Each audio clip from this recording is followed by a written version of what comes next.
Fadarana ho an'ny ankizy.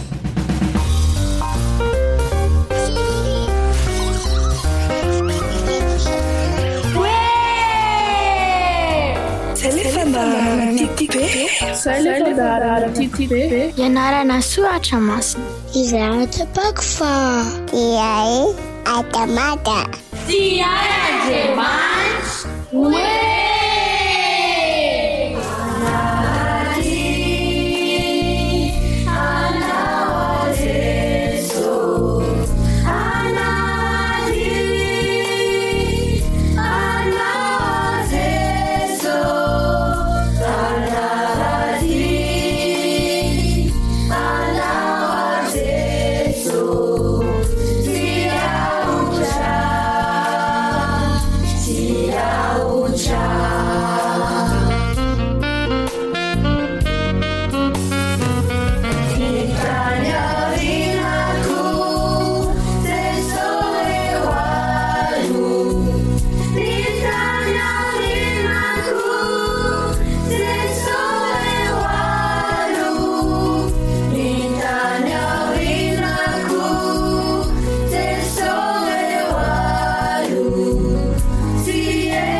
Mbola faly miarahaba ny ankizy kely rehetra mpanaraka an'ity fandaharana ity indray androany.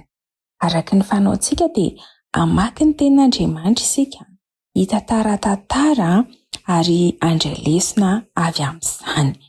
Momba ny sabata ny lohahevitra izay hoentiko amintsika androany.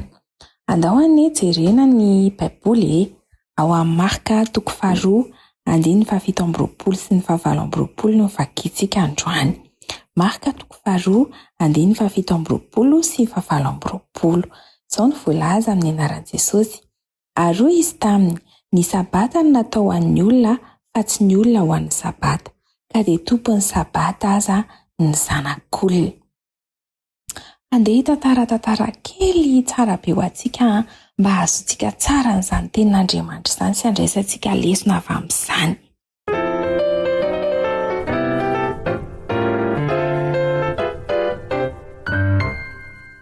Isy ankizy vavikely miaraka amin'ny neniny dia manana programa manokana kely izay zareo isaky ny talata hariva. Rehefa avy mianatra iny ity zazavavy ity dia rehefa avy miasa koa neny dia lasa misola akanjo zareo dia manao an'ilay fandaharana manokana. Tena tiany mihitsy le fotoana iarahany amin'ny neniny izay. Dia ny atao zareo rehefa isaky ny talata hariva avy mianatra dia indraindray manao baolina eo an-jaridaina, indraindray mandeha mitsangatsangana any amin'ny valan-javaboary, indraindray mandeha mividy zavatra any an-tsena, na mijanona ao an-trano miresadresaka na mamaky boky.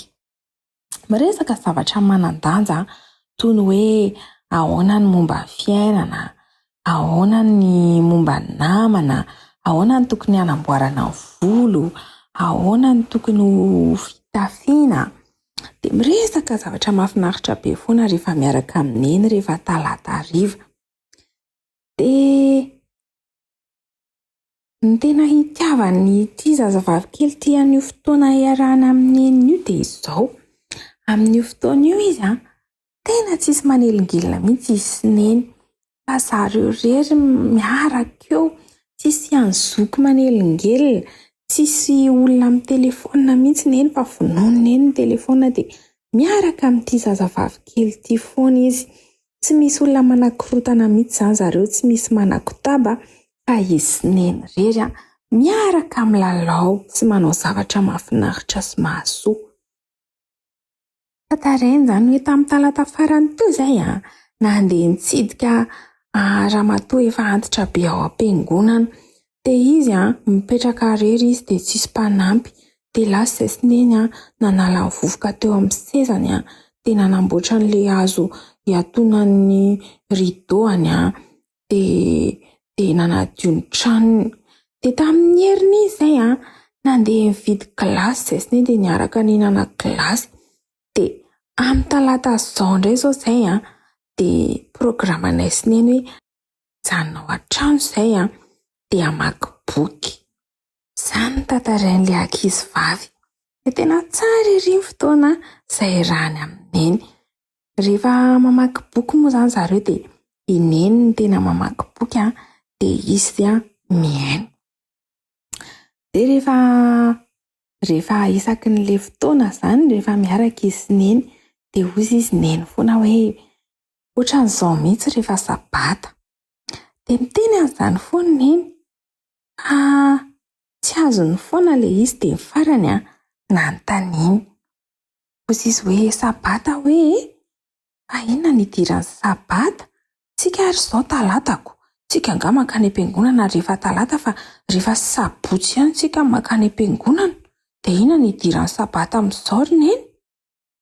Dia hozy izy neny hoe tsy mankany am-piangonana tsika rehefa talata fa mitovy amin'izao fotoana ataontsika senao izao mihitsy ny fotoana iarahantsika amin'Andriamanitra rehefa sabata. Manompo sy miderana azy tsika, mihira, manao zavatra tsara be izay ankasitrahan'Andriamanitra. Dia manao an'izany foana tsika isan-kerinandro, isaky ny sabata. Ohatran'izao ataontsika senao izao rehefa talata manao zavatra mahafinaritra an'Andriamanitra dia samy mahazo fahafinaretana. Dia hozy izy ilay ankizy vavy kely. Dia izaho izany lasa manana programa anankiroa tsara be ao anatin'ny herinandro. Ny anankiray miaraka amin'eny dia ny anankiray hafa koa miaraka amin'i Jesosy rehefa tonga ny sabata. Samy tiako be daholo ireo fotoana ireo satria samy mahazo fahafinaretana. Izaho sy neny rehefa talata dia izaho sy Jesosy rehefa sabata.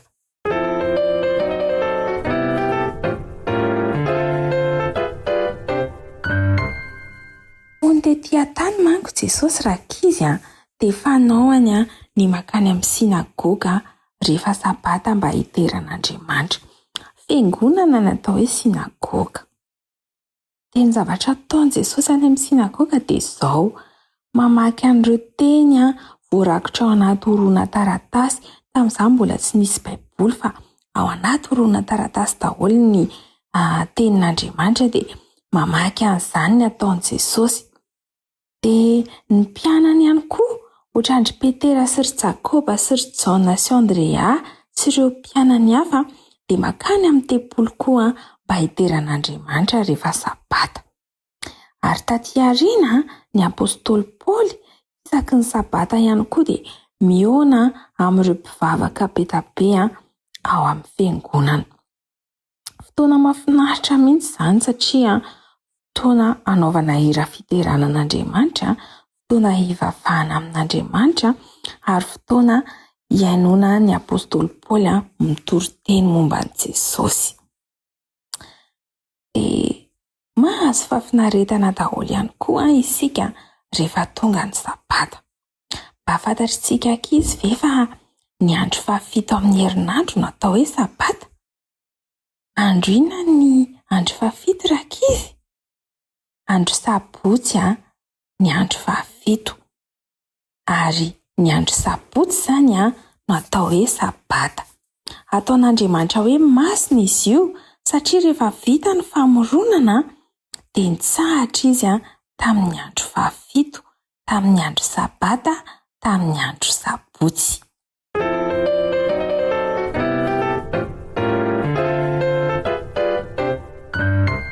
izao ihany koa ny tsara ho fantatra momba ny sabata. Napetraka Andriamanitra ho famantarana aminy sy amintsika olona ny andro sabata. Izany hoe fanekena izy io, fanekena miorina amin'ny fitiavan'Andriamanitra antsika ny sabata. Tsy hoe fotoana hivavahana ihany, fa tena famantarana mihitsy ny hoe rehefa mitandrina ny sabata isika, rehefa mideran'Andriamanitra isika rehefa sabata, dia iny ny hamantaran'Andriamanitra hoe olona ane reto hoe zanak'Andriamanitra ane isika. Ary tsara ho fantatra farany dia izao, manomboka amin'ny zoma filetehan'ny masoandro ny atao hoe sabata, ary mifarana amin'ny sabotsy filetehan'ny masoandro. Satria hozy izy Andriamanitra ao amin'ny Genesis 1:1-5 hoe tamin'ny andro voalohany rehefa avy namorona amin'ny mazava izy, dia hozy izy hoe dia nisy hariva ary nisy maraina andro voalohany izay. Ny fiandohan'ny andro anankiray izany dia hariva izay vao maraina. Dikan'izany dia izao, manomboka amin'ny zoma hariva maty masoandro izany ny sabata, ary mifarana sabotsy maty masoandro.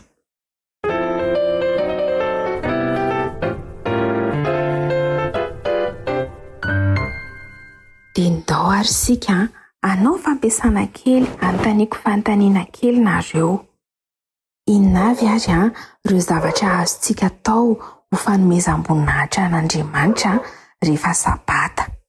Mba hanapiako anareo dia ataovy lisitra izay zavatra rehetra hainao hoe nataon'i Jesosy tamin'ny andro sabata.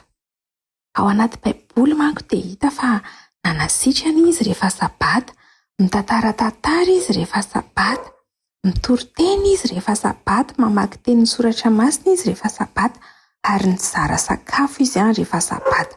Mbola misy marobe ihany koa, fa izao amin'ireo hetsika izay nataon'i Jesosy ireo dia mitedava hetsika izay azonao atao ihany koa, dia ataovy ihany koa rehefa sabata. Dia amin'izay ianao mahazo fahafinaretana tsara rehefa tonga ny andro sabata. Afaka mizara sakafo ianao, mamaky tenin'Andriamanitra, mihira sy mideran'Andriamanitra, manao tantara. Ataovy lisitra izay zavatra tianao atao rehefa zoma hariva amin'ilay fanomanana ny sabata iny. Raha mety dia soraty mihitsy hoe reto avy zavatra ho ataoko amin'ity sabata ity. Dia amin'izay manao toy nataon'i Jesosy ianao, ary azo fahafinaretana tsara rehefa tonga ny sabata. Andao sika hivavaka mba azo fahafinaretana ny ankizy kely rehetra rehefa sabata, ka anao toy nataon'i Jesosy mba ho tsapantsika hoe tena famantarana fa zanak'Andriamanitra tokoa anie isika amin'ny fitandremantsika ny sabata.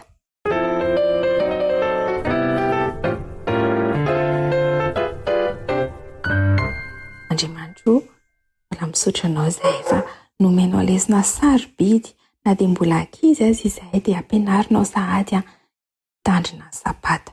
Ampio izahay amin'izany fa tsy hainay izany.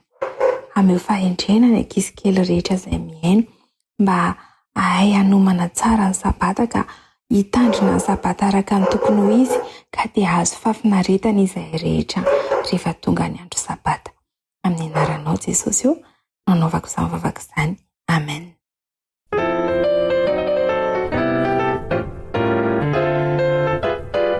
Na hainao teo Fadarana ho an'ny ankizy. tsy hay Andriamanitra.